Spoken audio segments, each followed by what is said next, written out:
अस्सलामुअलैकुम। आज આપણે બનાવે છે તંદૂરી ચિકન ફ્રાઈઝ અને હું ઘરે બનાવી, બધાને બહુ જ મજા આવી, તો મને થયું કે ચાલો હું વિડીયો કરું ને તમને બતાવું કે આ પણ એકદમ સ્વાદિષ્ટ ડિશ થાય છે. અને તમને જો આપણે આજે તળશો આને, પણ જો તમને તળવું ના હોય ને તમને સેહત માટે બેક કરવું હોય તો તમે ઓવનમાં એને બેક કરી શકો છો 400 ડિગ્રી ઉપર લગભગ 30-35 મિનિટ સુધી.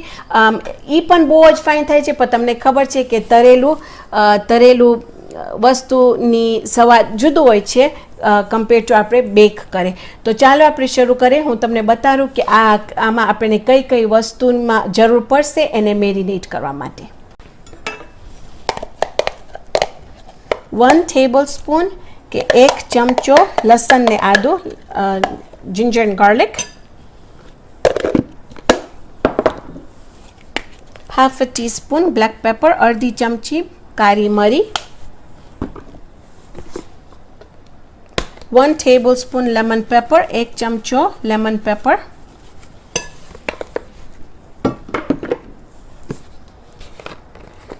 1 teaspoon chili powder, 1 ચમચી chili powder,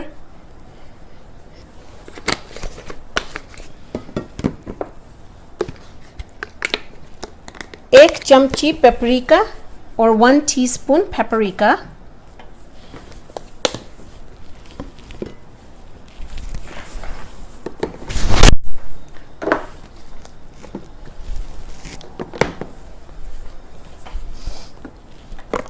1 ચમચો તંદૂરી મસાલા, હું કિસાન વાપરું છું, 1 tablespoon tandoori masala, and I'm using Kisan, which is this brand here.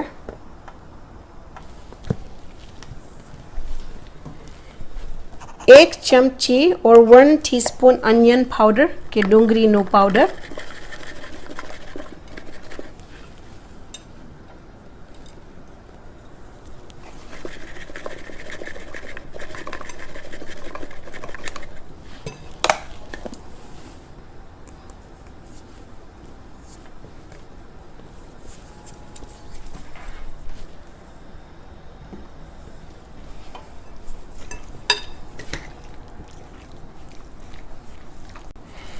તો તમે ફાઇન રીતે એને મિક્સ કરો ને તમને એમ લાગે કે તમારું ચિકન બહુ ફાઇન તે સુકાઈ ગયું છે ને મિક્સ નથી કરી શકતા, તો એમાં લગભગ 1 ચમચી તમે થોડુંક તેલ નાખી અને મિક્સ કરી નાખજો. હવે તમે આ 20 મિનિટ એને મેરિનેટ કરવા રાખી દઈ શકો છો જો તમારી પાસે ટાઈમ હોય તો, અને જો ટાઈમ ના હોય તો જરાય વાંધો નથી. હમણાં જે તમે તરત બનાવી લેશો તો એનું પણ સ્વાદ એકદમ સ્વાદિષ્ટ થાય છે. ઓકે, તો હવે આ થઈ ગયું. હવે હું તમને બતાવીશ કે આપણે 3 વસ્તુની જરૂર પડશે જેમાં આપણે એને કોટ કરશું. આપણે ખપશે 1 કપ ધોરું લોટ, અહીંયા છે મારી પાસે 4 મયાઈ કે ઈંડા, ને અહીંયા છે લગભગ 1 કપ આ જે પિંકો બ્રેડ ક્રમ્સ કે છે ને, પિંકો બ્રેડ ક્રમ્સ, ને આપણે એમાં એને કોટ કરશું. હવે લોટ મને ગમે કે બધી વસ્તુમાં બરાબર સ્વાદ હોય, તો એના લીધે હું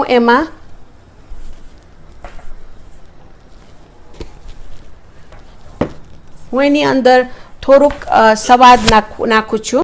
તો અહીંયા તમે જોશો કે વ્હાઈટ ફ્લાવરમાં હું થોડુંક લેમન પેપર નાખી ને નિમક નાખી. અહીંયા અમારી 4 મયાઈમાં કે ઈંડામાં હું નાખી નિમક, લેમન પેપર, કાળી મરી, અને હું આ બેઝલ લીવ્સ એની અંદર નાખી છું. જે તમને નાખવું હોય તો તમે નાખી શકો છો. મને એનું સ્વાદ બહુ ગમે છે તો હું એની અંદર નાખી છું. તો હવે આપણે ફાઇન રીતે આને આપણી મયાઈને ફાઇન રીતે મિક્સ કરી નાખશું.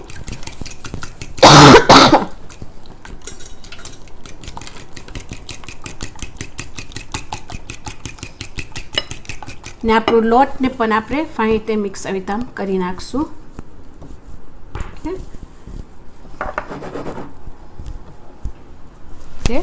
હવે આપણે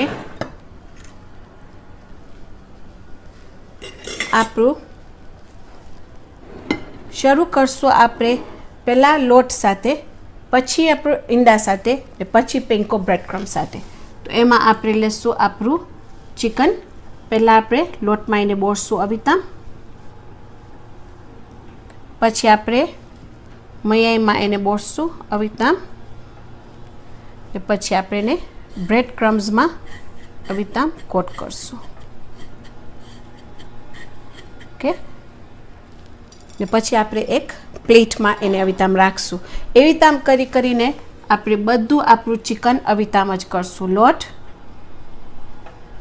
મયાઈ કે ઈંડું, બ્રેડ ક્રમ્સ.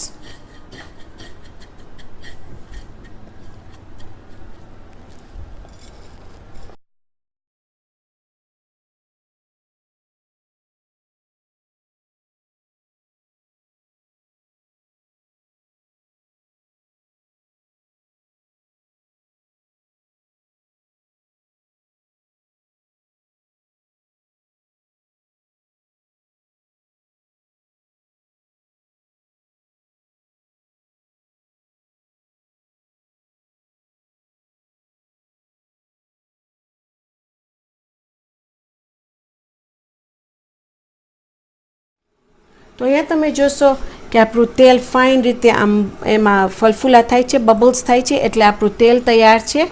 ને હવે આપણે એક એક એની અંદર નાખી ને તળવા માટે રાખશું.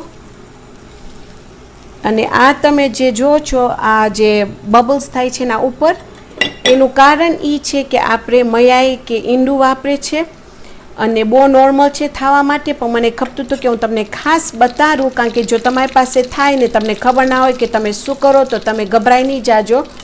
ખાલી તમારા જારા સાથે એને આવી રીતે આમ રાઉન્ડ રાઉન્ડ કરજો. એવી રીતે આમ કરીને બધું તમારું આ બબલ્સને ફોડી નાખજો. લગભગ 6 થી 7 હું નાખું છું મારા ફ્રાય પેનમાં, કારણ કે મારી ફ્રાય પેન મોટી છે અને હજી ઉપર આવશે તમે જો છો. તો એટલે તમે પાછું તમારું જારો સાથે એના આ બધા ફોડી નાખજો આવી રીતે. હવે હું આ તેલ 2 વખત વાપરી છું. પહેલી વખતે એકે પણ ફલફુલા નહીં થાય, બીજી વખતે કારણ કે આપણે ઈંડું કે વાપરે છે, આપણે કબાબ તરવામાં પણ આવી રીતે થાય છે. તો તમે જરાય ગભરાઈ નહીં જાજો, ખાલી એને આવી રીતે કરી એ બધા ફલફુલા કે બબલ્સ બધા ફોડી નાખશું. હવે 2 વખત હું મારું તેલ વાપરીશ, ત્રીજી વખતે હું એને ફેંકી દઈશ. હું નથી વાપરતી ત્રીજી વખતે આપણું તેલ, કારણ કે તમે કાંઈ પણ જો મયાઈનું પાછું એમાં તળશું તો એમાં ફલફુલા બહુ ઘણા બધા ઓલા બબલ્સ કે ફલફુલા થશે. તો એના લીધે તમે 2 વખત તેલ વાપરીને પછી એને ફેંકી દેજો. આવી રીતે આમ કરીને એને મૂકજો નહીં, ખાલી આવી રીતે આમ કરીને એને ફોડી નાખજો. પછી ખાલી અંદર તમે જોશો તો આપણું ચિકન હજી આમ તરાય છે. એને લગભગ 5 મિનિટ તરાવા દેજો. 5 મિનિટ પછી તમારું કૂકરું તૈયાર હશે ને લગભગ આવી રીતે આમ લાગશે. એને તમે પેપર ટાવલ ઉપર રાખી દેજો. તો શું એનું જે એક્સ્ટ્રા જે આપણું તેલ છે એ બધું તેલ એમાં ચૂસાઈ જાય. અને પછી હું તમને બતાવીશ કે હું આ કેવી રીતે આ ચિકનને કેવી રીતે આમ સર્વ કરીશ. તો અહીંયા તમે જોશો કે આપણું ચિકન તૈયાર છે અને હું એને આમાં નાખી છું. આ જે હોલ્ડર આવે છે એને હું પિયર 1 ઇમ્પોર્ટ્સમાંથી લીધી હતી, લગભગ $13. આ વિડીયો સ્પોન્સર્ડ નથી. પિયર 1માંથી મને કોઈ પણ જાતના પૈસા નથી મળતા. હું ખાલી આ લીધી તમને આઈડિયા દેવા માટે હું તમને કહું છું કે જો તમને આવું કાંઈ મળી શકે તો એકદમ ફાઇન. તમે એની અંદર વેજીટેબલ્સ પણ નાખી શકો છો, ડીપ સાથે ફ્રેન્ચ ફ્રાઈઝ કરી શકો છો, કાંક તો આવી રીતે તમે ચિકન કરી શકો છો. તો હવે હું તમને ખાલી કહું તો કે જે હું લાસ્ટ ટાઈમ ચિકન બનાવી તો હું એ પ્લેન ચિકન વાપરી હતી. આ વખત હું તંદૂરી મસાલો નાખી એની અંદર અને એનું સ્વાદ એકદમ સ્વાદિષ્ટ થયું છે.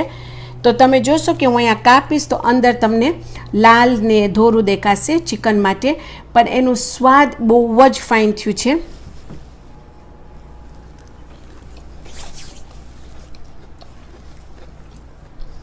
બહાર એકદમ ક્રિસ્પી છે અને એનો સ્વાદ, કારણ કે આપણે એની અંદર નિમક, આપણે મરી, આપણે મયાઈ આપણા ઈંડામાં નાખ્યા, આપણે આપણા લોટમાં નાખ્યા, તો એનો સ્વાદ આમ આમ એકદમ ફાઇન સ્વાદ થયું છે કે આમ સાવ સ્વાદ વગરની વસ્તુ નથી, બહુ જ ફાઇન સ્વાદવાળું થયું છે.